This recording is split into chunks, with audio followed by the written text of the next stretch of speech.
Bom dia. Bom dia a todas e a todos. Declaro aberta a 35ª reunião da Comissão de Legislação Participativa.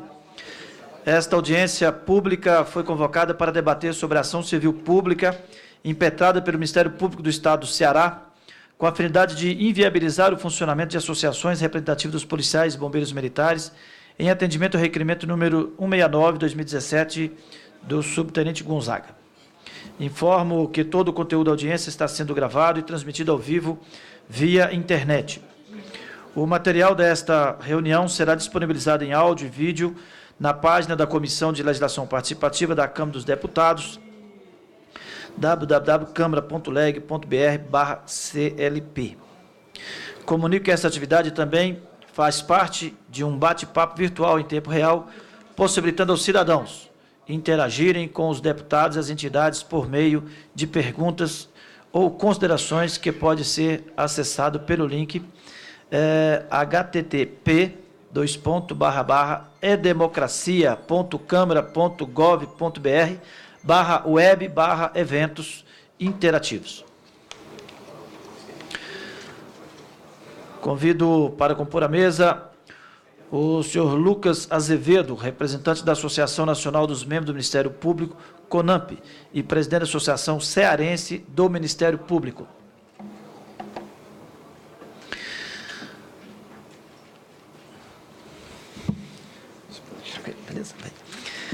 Convido o subtenente Éder Martins de Oliveira, secretário executivo da Associação Nacional dos Praças, Policiais e Bombeiros Militares, neste ato aqui representando o cabo Elisandro Lutim de Souza, que está presente aqui na casa, mas por coincidência de outra audiência pública lá no Senado, ele foi representar a ANASP lá no Senado e o secretário executivo vai representar. Convido o coronel Elias Miller da Silva, diretor de Assuntos Legislativos da Federação Nacional das Entidades de Oficiais Militares Estaduais, FENEME. Convido o coronel Elzio Lourenço Nagali, diretor executivo da Associação dos Militares do Brasil. Convido o coronel Maurício Rezende Gouveia, secretário executivo do Conselho Nacional dos Comandantes Gerais, aqui nesse ato representando o coronel Nunes, que é o presidente do CNCG. Convido o senhor Marcelo Azevedo, diretor jurídico da Federação Nacional dos Policiais Rodoviários Federais, FENAPEF-PRF.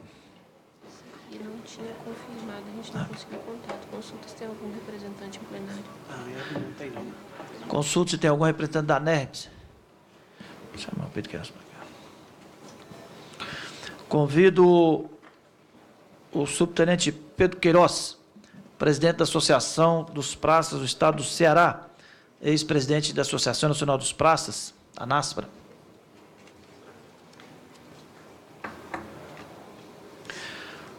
Comunicaram a impossibilidade de comparecer a esta audiência os promotores de justiça do Estado do Ceará, doutor Humberto Ibiapina Lima Maia, senhora Ângela Tereza Godin Carneiro Chaves, Nelson Ricardo Gesteira Monteiro, José Francisco de Oliveira Filho e Rita Arruda Dalva Martins Rodrigues, que foram também convidados para essa audiência pública.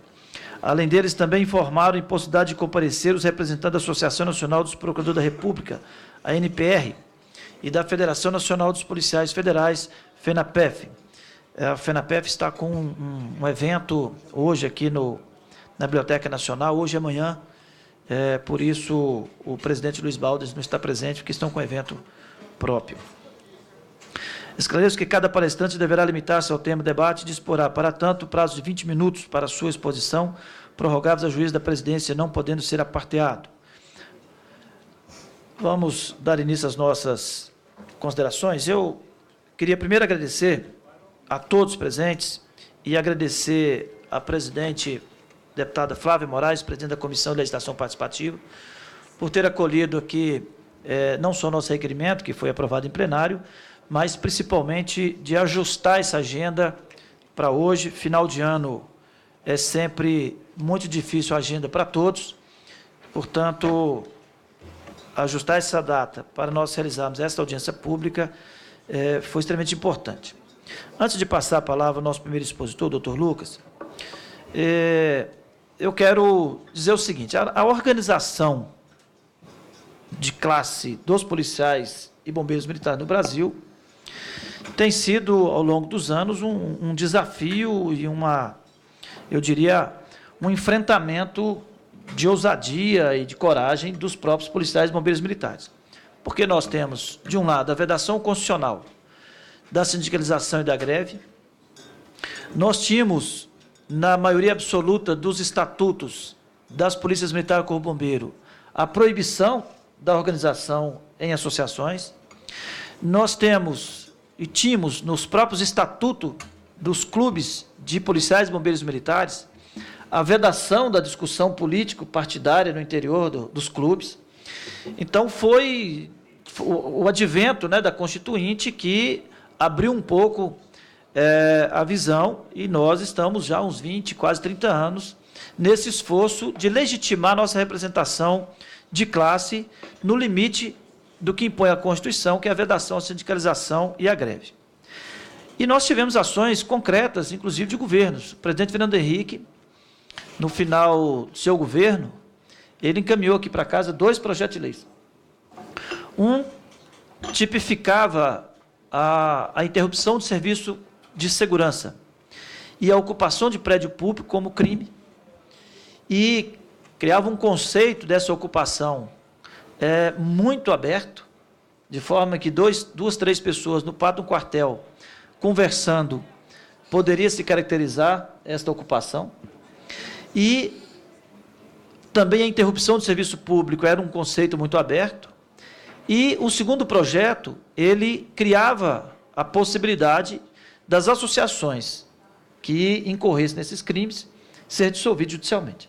Então, como há uma previsão de que a associação só pode ser dissolvida judicialmente, então ele criava a tipificação da conduta de ocupação de prédio público e de interrupção de serviço de segurança, e no outro projeto criava a possibilidade da dissolução das associações e uma pena pecuniária extremamente alta para os dirigentes dessas associações. E o texto era específico, era para associação, não era para sindicato. Então, era exclusivo para os militares, porque se fosse para sindicato, abrangeria todas as outras categorias, mas era para as associações. Então, era um texto voltado para o sindicato. Graças a Deus, o governo dele acabou antes disso prosperar, e isso morreu lá no ano 2002, aqui na Câmara. E nós tivemos, posteriormente, a ratificação da Convenção 151 da Organização Internacional do Trabalho, através de um decreto, o decreto 206 da Câmara dos Deputados, decreto legislativo, que ratificou a Convenção 151 e, mais uma vez, excluiu os militares, por uma razão simples. A Convenção foi ratificada apenas para os integrantes do artigo 8º da Constituição, portanto, apenas para os sindicatos. Então, mais uma vez, os militares ficaram de fora do abrigo constitucional, do abrigo legal da sua organização. Então, nós só temos a previsão do artigo 5º, que vai dizer que é livre a criação de associação, vedada para militar, mas que essas associações têm a competência da representação judicial e extrajudicial dos seus associados. Então, esse é o limite constitucional ou o amparo constitucional que nós temos.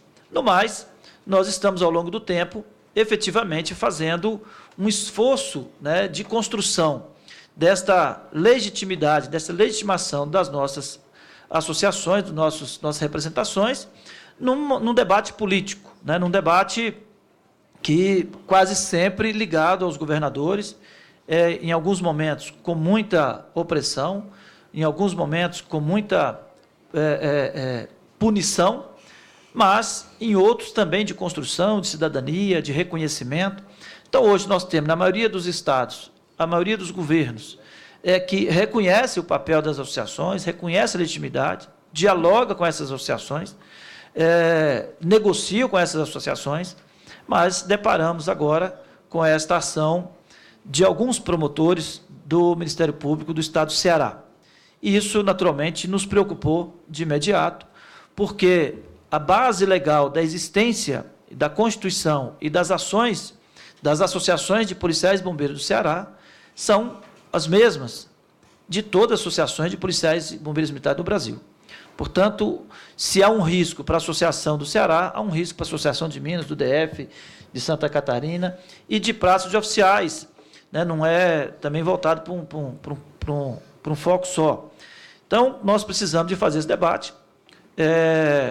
Queremos agradecer aqui a presença de todos. Já temos, e eu adianto aqui, porque nós já estamos conversando, e hoje nós temos uma relação de construção muito boa com o CONAMP e com a NPR, portanto, a representação dos profissionais do Ministério Público Federal e Estadual, e a gente já tem essa clareza, né, de que, institucionalmente, essas duas representações têm posições favoráveis à nossa visão, no sentido de que não estamos extrapolando o limite constitucional da sindicalização e da greve, e que o abrigo constitucional da representação judicial e extrajudicial que as associações têm, pelo próprio artigo 5º da Constituição, nos dá o suporte, nos dá a garantia da legalidade das nossas ações. E, obviamente, que estamos trabalhando em duas frentes. Uma, para que essas ações ela tenha o seu curso natural, mas caminhando para o reconhecimento da legitimidade da atuação das associações. E, por outro caminho, estamos trabalhando, já era uma iniciativa nossa desde 2014, com uma PEC aqui na Câmara. Inicialmente, nós propusemos uma redação que nos abrigasse no artigo 8º, no limite do nosso papel de associação, e a comissão especial, que foi relatada pelo deputado capitão Augusto, nós avançamos para um texto específico para legitimar o papel de representação das associações no limite da vedação constitucional da sindicalização e da greve, mas ampliando, eu diria, nos termos até da Convenção 51, o papel de representação das associações, legitimando essa nossa existência, vamos dizer assim. E também buscando uma equiparação com os sindicatos naquilo que diz respeito apenas à imunidade tributária. Não é razoável que os sindicatos, por ser sindicatos, tenham a imunidade tributária do artigo 150 da Constituição, e nós, por não podermos sindicalizar, não temos essa mesma imunidade tributária. Então, a nossa PEC trata dessas duas situações, da mesma forma que trata da disponibilidade da diretores, né? Se há uma organização sindical que a própria Constituição legitima a disponibilidade de diretores para exercer essa representação, esse nosso texto também está trazendo esta segurança jurídica para a representação, para a disponibilidade. Sabemos que temos um probleminha aí a ser resolvido, porque o fato dos sindicatos ter uma previsão constitucional da unicidade sindical, né, mesma base territorial e a mesma base, a mesma categoria, não poder ter mais de um sindicato, isso facilita essa disponibilidade. Sabemos que, olha, se tem para um, não adianta outro querer. E como a Constituição trata as associações como de livre criação, então nós temos um sem número de associações de um lado, pela vedação constitucional e pela liberdade constitucional ao mesmo tempo. Então, nós temos que resolver isso, mas o próprio texto já vai cuidando disso ao delegar para os estados a regulamentação dessa questão da disponibilidade, exatamente para que a gente possa garantir a representação e, ao mesmo tempo, regulamentar mais próximo possível daquilo que a Constituição já prevê para o sindicato em termos de disponibilidade de diretores. Então, feitas essas considerações, eu passo... Aí eu perdi tudo aqui agora.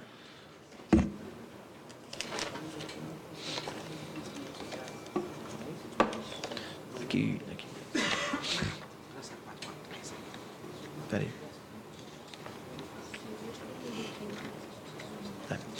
Eu passo a palavra inicialmente para o Dr. Lucas Azevedo, representante da Associação Nacional dos Membros do Ministério Público, CONAMP, e presidente da Associação Cearense do Ministério Público.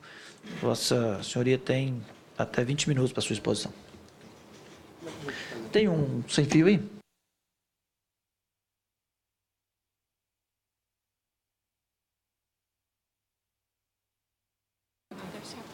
Não sei. Ah, está estourado.